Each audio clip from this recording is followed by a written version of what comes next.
Hello everyone, welcome back to my YouTube channel. आज की video में हम क्लास 11th बायोलॉजी के चैप्टर डाइजेशन एंड एब्जॉर्प्शन का नेक्स्ट पार्ट करने वाले हैं। तो एक बार जल्दी से रिवाइज कर लेते हैं कि अभी तक हमने इस चैप्टर में क्या क्या चीज़ें पढ़ ली हैं। तो सबसे पहले तो हमने कहा कि डाइजेशन होता क्या है। हमने कहा कि डाइजेशन एक ऐसा प्रोसेस है जिसके अंदर हम कॉम्प्लेक्स फॉर्म्स को सिंपलर फॉर्म्स में कन्वर्ट करते हैं। हमने कहा कि जो डाइजेशन का प्रोसेस होता है वो बायोकेमिकल भी होता है और मैकेनिकल भी होता है। बायोकेमिकल क्यों होता है? क्योंकि इस पूरे प्रोसेस में एंजाइम्स इन्वॉल्व होते हैं। और मैकेनिकल इसलिए कहा क्योंकि जो हमारा डाइजेशन का प्रोसेस होता है उसमें कंटिन्यूअसली हमारे मसल्स की मूवमेंट होती रहती है। फिर हमने कहा कि जो डाइजेशन है उसमें दो चीज़ें इन्वॉल्व होती है। कौन सी दो चीज़ें? एक होती है हमारी एलिमेंट्री कैनाल और दूसरे होते हैं हमारे कुछ ग्लैंड्स जिनको हम डाइजेस्टिव ग्लैंड्स नाम देते हैं। उसके बाद में हमने कहा कि एलिमेंट्री कैनाल में क्या क्या चीज़ें होती है। एलिमेंट्री कैनाल स्टार्ट होती है माउथ से, फिर माउथ के बाद में आता है हमारा buccal cavity and then pharynx, फिर आता है हमारा oesophagus and then stomach. Stomach के बाद में स्मॉल इंटेस्टाइन, स्मॉल इंटेस्टाइन के बाद में लार्ज इंटेस्टाइन, लार्ज इंटेस्टाइन के बाद में रेक्टम एंड देन एनस। ठीक है, तो जो हमारी एलिमेंट्री कैनाल है उसके अभी मैंने सिर्फ पार्ट्स बताए हैं, पार्ट्स के नाम बताए हैं कि ये पार्ट्स होते हैं। इनको हम एक एक करके अच्छे से डिटेल में पढ़ चुके हैं। तो अगर किसी ने वो वीडियोस नहीं देखी आप प्लीज़ देख लीजिए। उसके बाद में फिर हमने कहा कि अब ये बात हो गई थी एलिमेंट्री कैनाल के बारे में। हमने कहा कि कुछ ग्लैंड्स भी प्रेजेंट होते हैं जिनको हम कहते हैं डाइजेस्टिव ग्लैंड्स। डाइजेस्टिव ग्लैंड्स में से हमने कौन से ग्लैंड्स पढ़ लिए थे? हमने हमारे गैस्ट्रिक ग्लैंड्स पढ़ लिए थे और सलाइवरी ग्लैंड्स पढ़ लिए थे। तो यहाँ तक हमने कवर कर लिया है इस चैप्टर में। अगर किसी ने वो वीडियोस नहीं देखी हैं तो आप देख सकते हैं, प्लेलिस्ट बनी हुई है। क्योंकि ऑब्वियस है कि मैं वो चीज़ बार बार रिपीट नहीं कर पाऊँगी और आज तो फिर भी मैंने जल्दी से रिवाइज़ करवाया, लेकिन मैंने अभी तक जो भी वीडियोस बनाई है उसमें मैंने कम से कम 5 से 10 मिनट लेके हर एक चीज़ को रिवाइज़ करवाया।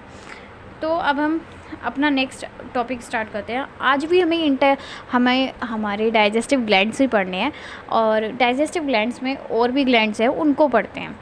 अब उसके बाद में हमने कहा कि हमने डाइजेस्टिव ग्लैंड्स में दो ग्लैंड्स कल पढ़ लिए थे। कौन कौन से थे? सलाइवरी ग्लैंड और हमारे गैस्ट्रिक ग्लैंड। अब हम पढ़ने वाले हैं इंटेस्टाइनल ग्लैंड। इंटेस्टाइनल ग्लैंड्स नाम से ही पता लग रहा है कि जो ग्लैंड्स इंटेस्टाइन में प्रेजेंट होंगे उनको हम कहेंगे इंटेस्टाइनल ग्लैंड। बस ठीक है। अब हम कह रहे हैं इंटेस्टाइनल ग्लैंड्स करते क्या है। जैसे कि हमने सलाइवरी ग्लैंड में देखा कि सलाइवा प्रोड्यूस कर रहे हैं, गैस्ट्रिक ग्लैंड से अलग अलग चीज़ें प्रोड्यूस हो रही थी।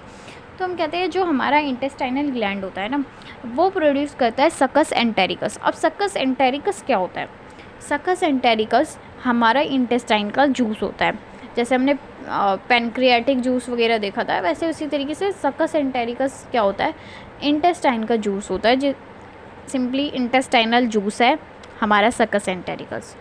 बस यार, इंटेस्टाइनल जूस है, आप समझ रहे हो। जो इंटेस्टाइन जो भी कह सकते हैं जूस प्रोड्यूस कर रही है उसको हम इंटेस्टाइनल जूस कह रहे हैं और उस इंटेस्टाइनल जूस का नाम रख दिया हमने सकस एंटेरिकस। अब इस सकस एंटेरिकस के अंदर क्या क्या चीज़ें मिलती हैं हमें देखते हैं। हमने कहा कि सबसे पहले तो एल्कलाइन होता है, यानी कि बेसिक मीडियम होता है। और मैंने बताया था कि बेसिक मीडियम हम तब कहेंगे कि जब pH लेवल 7 से ज़्यादा होता है तो हम कहते हैं कि ये चीज़ बेसिक है।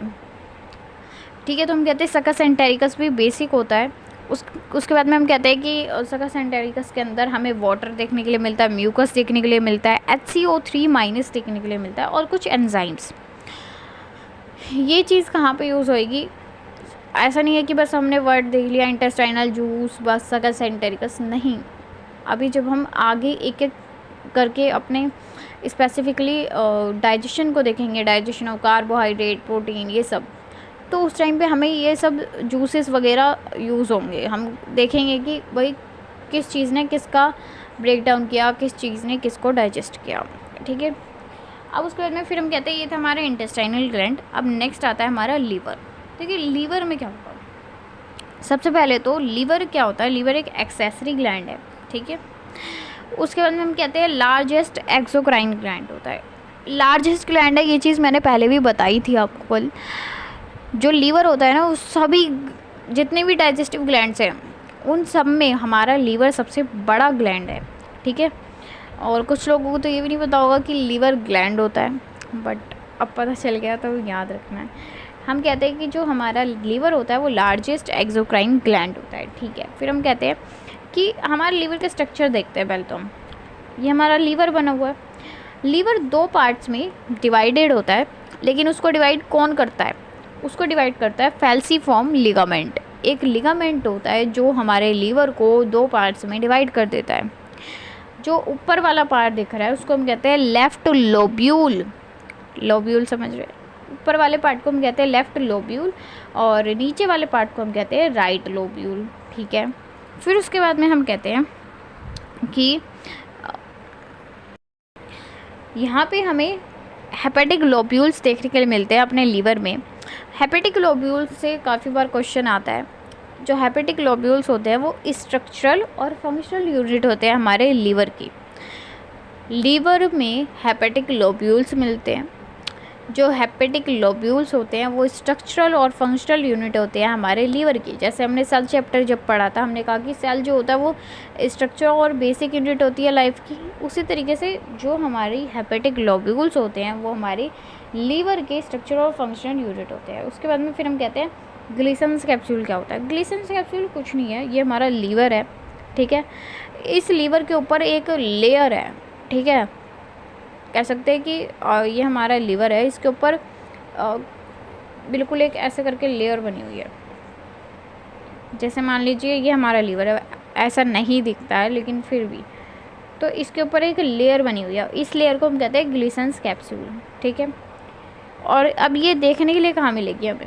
हम कहते हैं ये ना जो ग्लिसन्स कैप्सूल है ये सिर्फ और सिर्फ मैमल्स में देखने के लिए मिलता है। ठीक है, तो हम कहते हैं कि कैरेक्टरिस्टिक फीचर होता है मैमल्स का।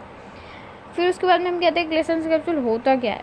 ग्लिसन्स कैप्सूल एक फाइब्रस शीट होती है जो कि हमारे लिवर के ऊपर हमें देखने के लिए मिलती है। ठीक है, अब हम कहते हैं लीवर करता क्या है। जैसे कि हमने अभी इंटेस्टाइनल ग्लैंड्स के बारे में बात की, तो हमने कहा कि ये भाई इंटेस्टाइन का जूस प्रोड्यूस कर रहे हैं, तो उसी तरीके से लीवर भी तो कुछ ना कुछ प्रोड्यूस कर ही रहा होगा। तो हम कहते हैं जो लीवर होता है वो प्रोड्यूस करता है बाइल जूस। बाइल जूस अब होता क्या है, बाइल जूस के अंदर क्या क्या चीज़ें देखने के लिए मिलती है इसको देखते हैं। हमने कहा कि जो लीवर है वो लार्जेस्ट ग्लैंड है। ठीक है, अब हम कहते हैं जो लीवर होता है वो जो हमारा लीवर है वो एक चीज़ प्रोड्यूस कर रहा है, उसको हम क्या कहते हैं? उसको हम कहते हैं बाइल जूस। लीवर एक जूस प्रोड्यूस कर रहा है जिसको हम कहते हैं बाइल जूस। अब हम बाइल जूस के बारे में पढ़ने वाले हैं। हम कहते हैं जो बाइल जूस है उसके अंदर हमें 2 चीज़ें देखने के लिए मिलती हैं। कौन कौन सी 2 चीज़ें? एक होते हैं हमारे बाइल पिगमेंट और दूसरे होते हैं हमारे बाइल सॉल्ट। ठीक है, हमने कहा कि कुछ होते हैं हमारे बाइल सॉल्ट, कुछ होते हैं हमारे बाइल पिगमेंट। अब हम देखते हैं बाइल सॉल्ट कौन कौन से होते हैं। हम कहते हैं कि यार जो सॉल्ट बाइल के अंदर मिलेंगे उसको हम बाइल सॉल्ट कह देते हैं, बस सिंपल। अब वो कौन कौन से होते हैं उनके नाम याद रखने हैं हमें। हम कहते हैं कि जो बाइल सॉल्ट होते हैं वो 3 हमें देखने के लिए मिलते हैं। Sodium bicarbonate, sodium taurocholate, sodium glycolate. Repeat करती हूँ मैं, sodium bicarbonate, sodium taurocholate, sodium glycolate. उसके बाद में हम कहते हैं कुछ हमें बाइल पिगमेंट्स भी देखने के लिए मिलते हैं।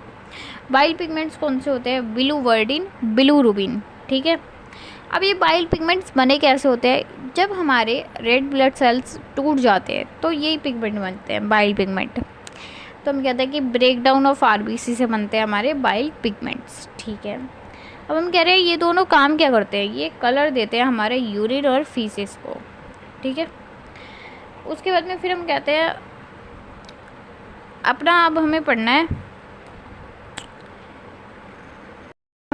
Duct system. देखिए डक्ट सिस्टम हम नेक्स्ट वीडियो पे करेंगे क्योंकि इसमें बहुत कंसंट्रेशन चाहिए। और अभी आप इतना याद रखिए, क्योंकि पता है डक्ट सिस्टम में क्या होगा कि यहाँ तक की चीज़ें याद होनी चाहिए। तो अभी आप जितना भी अभी तक पढ़ाया है, अगर किसी ने पहले वाली वीडियोस नहीं देखी है प्लीज़ जाकर वीडियोस देख लीजिए। नेक्स्ट वीडियो जब आए तो आपको सब कुछ आना चाहिए, तभी आपको डक्ट सिस्टम समझ में आएगा, नहीं तो नहीं आएगा। सो आज की वीडियो में हम इतना ही करेंगे। If you like the video then please press the like button and also share the video with your friends and yes, please subscribe the channel and thank you again.